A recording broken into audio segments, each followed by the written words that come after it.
Assalamualaikum warahmatullahi wabarakatuh. Kembali lagi bersama saya Valina Yarinisa dari Fakultas Psikologi Universitas Airlangga. Nah, pada pertemuan kali ini kita akan berdiskusi singkat mengenai apa saja sih yang menjadi quality atau jadi indikator dari keluarga yang berketahanan. Apa aja nih indikator-indikator dari strong family atau keluarga yang tangguh, keluarga yang kuat.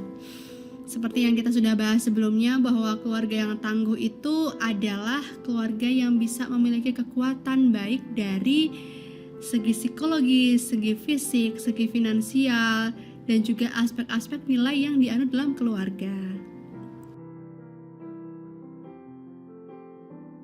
Nah, secara umum, indikator dari keluarga yang kuat ini terdiri dari 6 hal. Yang pertama adalah bagaimana memberikan apresiasi kepada pasangan dan anggota keluarga, afeksi yang cukup, bagaimana membangun komitmen yang kuat, menjalin komunikasi positif, kemudian menikmati waktu bersama, dan juga memiliki menganut nilai-nilai spiritualitas atau religiusitas yang kuat. Dan yang terakhir adalah kemampuan untuk adaptif dalam manajemen stres dan juga krisis yang terjadi dalam keluarga secara efektif. Kita akan coba bahas satu persatu ya. Indikator yang pertama atau kualitas yang pertama adalah kemampuan pasangan untuk memberikan apresiasi dan afeksi yang cukup. Ini meliputi bagaimana pasangan saling peduli dengan kondisi masing-masing, kemudian bagaimana membuat pasangan itu menjadi sahabat terbaik.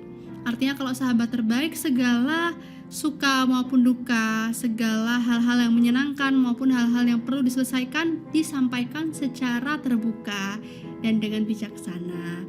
Kemudian bagaimana kita bisa bijaksana mencintai pasangan kita tanpa harus memaksanya untuk menghilangkan apa-apa yang sudah menjadi minatnya gitu. Jadi bagaimana kita sebagai pasangan respect pada individualitas masing-masing kita sebagai manusia.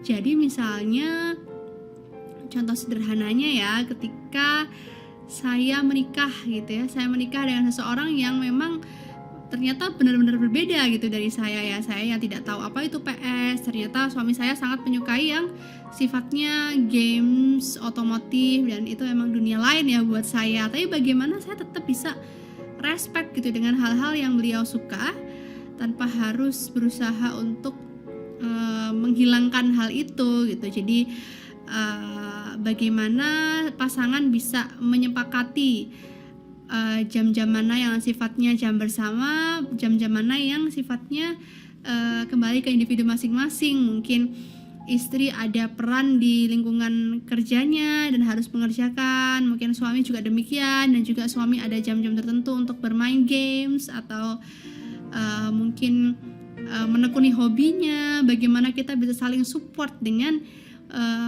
hobi masing-masing, dengan minat masing-masing. Selanjutnya adalah bagaimana pasangan bisa saling bercanda gitu ya, memberikan humor di sela-sela aktivitas, alih-alih tegang, alih-alih marah, kita lebih memilih untuk menjalin komunikasi yang menyenangkan gitu ya, lelucon-lelucon sederhana. Bagaimana pasangan juga bisa menghargai humor pasangannya. Humor ini kadang agak tricky ya, karena bisa jadi kan selera humor pasangan berbeda, tapi disinilah gitu sebenarnya gitu bisa menghargai bagaimana pasangan mencoba untuk memberikan lelucon meskipun mungkin tidak selalu lucu gitu ya. Nah, indikator kedua adalah bagaimana pasangan saling menjaga komitmen yang telah disepakati di hari H pernikahan. Artinya kalau kita mengingat awal-awal kita menikah gitu ya, hari H pernikahan, bagaimana suami kita mengikat janji, mengucapkan ikrar ya, untuk bisa memulai pernikahan, memulai fase baru dalam kehidupannya sebagai seorang suami. Disitulah sebenarnya momen-momen yang harus kita rawat, yang harus kita jaga, yang harus kita ingat gitu ketika menghadapi krisis-krisis dalam keluarga. Nah, komitmen ini bisa diwujudkan dengan selalu memberikan kepercayaan kepada pasangan. Memberikan kepercayaan ini bukan berarti memberikan kebebasan sepenuhnya ya. Artinya bebas pun harus dilandasi dengan hukum yang sudah disepakati, aturan yang sudah disepakati gitu ya. Kalau misalnya kita bebas lalu melanggar aturan yang disepakati, itu juga sebuah kekeliruan gitu. Kemudian bagaimana kita bisa bersikap jujur, kita bisa selalu berperilaku jujur kepada pasangan, karena sekalinya bohong gitu ya akan sulit untuk percaya gitu. Jadi sebaiknya dari awal menikah sudah diniatkan untuk apapun yang terjadi, semenyakitkan apapun, semenyebalkan apapun, sebaiknya disampaikan dengan jujur dan bijaksana. Kemudian meskipun kita sebagai pribadi yang independen gitu ya, kita sebagai manusia punya karakteristik masing-masing, sebenarnya kita juga adalah sosok yang dependen gitu. Ketika kita menikah, kita harus menyadari bahwa ada aspek-aspek yang sifatnya dependen, saling membutuhkan satu sama lain gitu. Dengan menjaga perasaan bahwa kita ini saling membutuhkan, sebenarnya hal ini bisa menjadi pupuk ya, pupuk dalam keharmonisan keluarga gitu. Artinya ketika ada yang hilang gitu ya, misalnya kita harus menempuh LDM, atau mungkin harus ada suami ada aktivitas di luar kota sekitar 1 minggu atau 2 minggu, kita merasa kehilangan, artinya ada sekian persen ya rasa dependen kita terhadap pasangan kita yang itu menjadi kekuatan dalam ketangguhan keluarga. Dan yang terakhir adalah bagaimana kita bisa sharing gitu ya, meskipun jaraknya jauh, kita tetap sharing aktivitas, atau mungkin ketika momen-momen bangun tidur atau sebelum tidur atau saat sarapan, kita bisa berbagi tentang rencana apa yang akan dilakukan hari ini, aktivitas apa yang terjadi kemarin, atau rencana-rencana yang akan dilakukan untuk dalam pekan ini, seperti itu. Jadi membuat agenda rutin untuk saling sharing rencana, saling sharing apa yang dirasakan, saling berbagi ekspektasi, itu adalah hal yang bisa menguatkan keluarga. Nah, indikator yang ketiga adalah bagaimana kita bisa membangun komunikasi positif dengan pasangan kita. Bagaimana sih komunikasi yang positif itu? Yaitu ketika kita bisa share perasaan kita secara utuh ya, baik perasaan yang negatif, perasaan yang positif, perasaan rindu, perasaan sebal gitu. Kita bisa mengungkapkan itu pada pasangan kita. Kemudian yang kedua adalah bagaimana kita juga bisa menghindari saling menyalahkan satu sama lain gitu. Ketika kita menghadapi suatu masalah, berusaha untuk berpikir jernih gitu ya. Meskipun ada perasaan kesal atau perasaan sedih, mungkin ya ada masalah apa, tapi coba sama-sama untuk berpikir jernih gitu, karena boleh jadi emosi yang berlebih tidak akan ada artinya gitu. Daripada mengikuti emosi, lebih baik ya kita mengambil jarak, berpikir jernih, dan ketika perasaan kita sudah stabil baru dikomunikasikan lagi tanpa harus saling menyalahkan satu sama lain. Jadi melalui diskusi sebenarnya ketahuan kok akar masalahnya itu apa gitu, yang harus diperbaiki apa, tapi tanpa harus judge bahwa ini adalah salahmu atau ini adalah sebenarnya salahku. Tidak perlu seperti itu. Ya, kemudian kita juga bisa memberikan ini ya, toleransi gitu ya atas segala hal-hal yang mungkin di luar kendali kita, memberikan toleransi terhadap kekurangan pasangan kita, kekurangan diri sendiri gitu ya.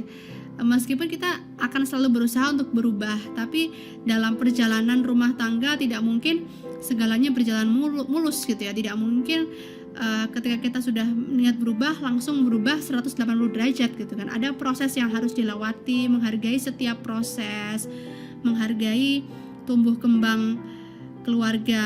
Itu adalah hal yang bisa memupuk rasa cinta kita kepada keluarga kita. Nah, kemudian selain kita harus bersikap kompromi gitu ya terhadap segala hal, kompromi terhadap ekspektasi kita, kompromi terhadap kekurangan pasangan kita, kita juga bisa untuk sepakat untuk tidak sepakat. Artinya tidak semua hal itu benar-benar harus sama gitu antara suami dan istri. Barangkali ada prinsip yang mungkin sedikit berbeda, selama itu tidak melanggar norma dan nilai yang berlaku di masyarakat, selama itu pula kita bisa menghargai prinsip itu gitu ya.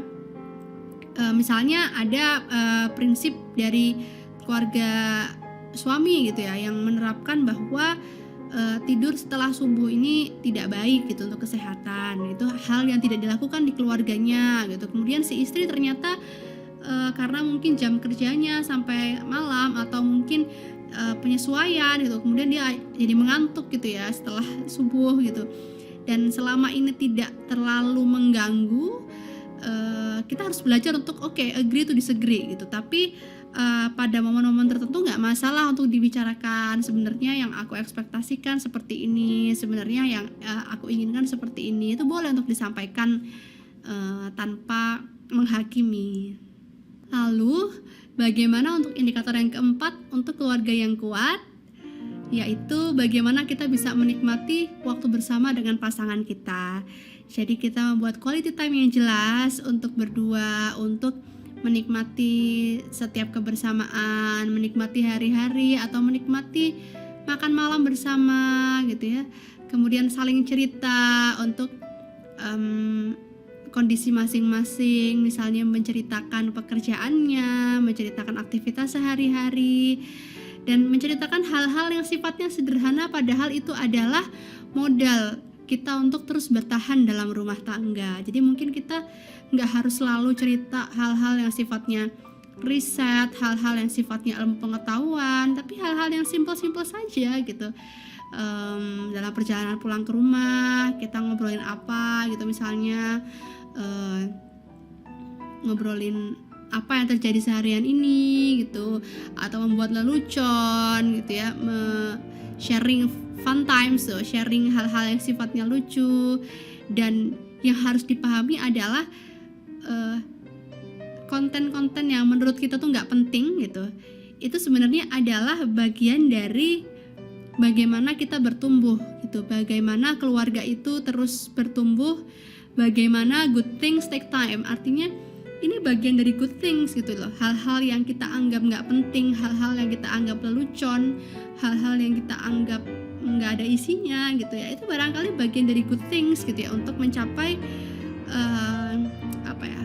ketangguhan keluarga, untuk mencapai keharmonisan, untuk mencapai titik temu yang sefrekuensi seperti itu. Jadi nggak harus selalu dilewati dengan diskusi yang formal, riset, terus landasannya seperti apa, tapi ya lewat hal-hal obrolan-obrolan ringan gitu ya, seperti itu. Nah, untuk indikator yang kelima adalah bagaimana membangun nilai-nilai religiusitas dalam keluarga. Religiusitas ini sifatnya landasan ya, kalau boleh saya katakan gitu. Semua agama manapun itu pasti mengajarkan kebaikan, dan disinilah peran keluarga untuk memperkuat gitu keyakinan yang sudah dianut supaya menjadi landasan dalam setiap berperilaku, bertutur kata, setiap bersikap. Landasannya kembali lagi ke religiusitas yang dipahami bersama. Jadi bagaimana kita yakin kepada Tuhan, yakin terhadap ketetapan-ketetapan yang sudah diatur olehnya, menjalankan dengan sepenuh hati, menjalankan dengan bersama-sama gitu ya. Mungkin mengajak anak untuk sholat berjamaah, atau mengkaji kitab suci bersama. Itu hal-hal yang juga dapat meningkatkan kekuatan dalam keluarga gitu ya. Kita bisa mengisi waktu luang dengan sekaligus gitu ya, meningkatkan nilai-nilai spiritualitas, nilai-nilai religiusitas dalam keluarga kita. Dan ketika ada hal-hal yang sifatnya khilafiyah atau perbedaan pendapat, bagaimana kita bisa secara bijaksana untuk menyampaikannya gitu. Karena ya seperti yang kita ketahui ya, bagaimana kita menjalankan agama kita kan sangat bervariasi gitu. Dan boleh jadi sepanjang hidup pasangan kita mungkin sedikit berbeda, kita seperti apa, dia seperti apa, tapi dengan mengkomunikasikannya dan menyepakati sebaiknya seperti apa nih nanti yang akan diajarkan untuk anak-anak kita gitu kan. Karena kan nggak mungkin ya, akan lucu ketika ayahnya mengajarkan nilai seperti ini dan ibunya mengajarkan nilai yang seperti itu. Jadi mana yang harus diikuti oleh anaknya gitu ya. Itu akan sedikit membuat kebingungan pada anak gitu. Oleh karena itu penting sekali menjadikan landasan agama atau religiusitas sebagai salah satu topik yang disepakati bersama gitu. Karena ini terkait dengan bagaimana nantinya orang tua akan mengajarkan hal ini, meneruskan gitu ya kepada anak-anaknya. Selanjutnya, indikator yang terakhir adalah kemampuan pasangan untuk adaptif dalam mengelola stres dan krisis dalam rumah tangga. Di sini penting sekali untuk kita bersikap adaptif dan realistis ya terhadap kondisi yang kita hadapi, kondisi yang kita jalani dalam keluarga. Bagaimana kita melihat krisis, kesulitan atau kendala dalam rumah tangga ini sebagai bagian dari challenge ya, bagian dari tantangan nih. Oke. Kalau misalnya kita bermain games ya, games apapun nih, pasti ada kan kayak jebakannya atau ada tantangannya yang harus dilewati gitu kan ya. Kan nggak akan seru nih sebuah games kalau kita tidak melewati tantangan-tantangan itu. Nah, itu adalah representasi dari bagaimana kita baiknya menyikapi krisis dalam keluarga gitu. Jadi keluarga ini bukan kehidupan yang selalu menyenangkan ya seperti konten-konten di Instagram, tapi ada permasalahan itu keniscayaan ya, sebuah keniscayaan yang akan selalu terjadi pada setiap keluarga dengan jenis yang bisa jadi beragam gitu ya. Bagaimana kita bisa menyikapi krisis ini sebagai teka-teki yang harus diselesaikan bersama gitu. Bukan sendiri-sendiri tapi disepakati bersama sebaiknya seperti apa, yang diinginkan istri seperti apa, yang diinginkan suami seperti apa, yang diinginkan anak-anak seperti apa, lalu disepakati bersama. Memang tidak mudah ya untuk meyakini ini gitu. Ketika kita menghadapi sesuatu yang sulit tiba-tiba terjadi dalam keluarga kita, ada perasaan ya, reaksi psikologis yang sifatnya tidak terkontrol gitu ya, perasaan sedih, perasaan kecewa yang tiba-tiba hadir gitu ya. Bagaimana kita menerima itu gitu? Kita tidak denial bahwa kita sedih, kita terluka, kita merasa kehilangan gitu ya, mungkin dalam kasus grief ya, kehilangan anggota keluarga. Namun untuk menyikapi hari-hari ke depan, mindset bahwa krisis yang dihadapi ini adalah bagian dari tantangan, bagian dari challenge, bagian dari kesempatan untuk bertransformasi menjadi lebih baik lagi. Insya Allah ke depannya pelan-pelan akan terus tertata, akan terus terjaga gitu, akan terus berkembang ya keluarga kita. Bagaimana kita bisa tumbuh dalam krisis ini bersama-sama, jadi tidak saling meninggalkan. Ini juga salah satu masalah ya ketika misalnya pasangan gitu ya, atau mungkin suami kita di PHK, bagaimana istri tetap memberikan dukungan gitu, bukan justru meninggalkannya tapi memberikan dukungan. Kira-kira apa yang bisa kita backup sebagai seorang istri. Kemudian dengan adanya kesalingan gitu, kesalingan terhadap hal-hal yang menyenangkan maupun hal-hal yang sulit, keluarga akan menjadi resilient gitu ya. Keluarga akan menjadi tangguh untuk menghadapi segala jenis permasalahan yang dihadapi dalam rumah tangga. Baik, demikian 6 indikator dari keluarga yang kuat.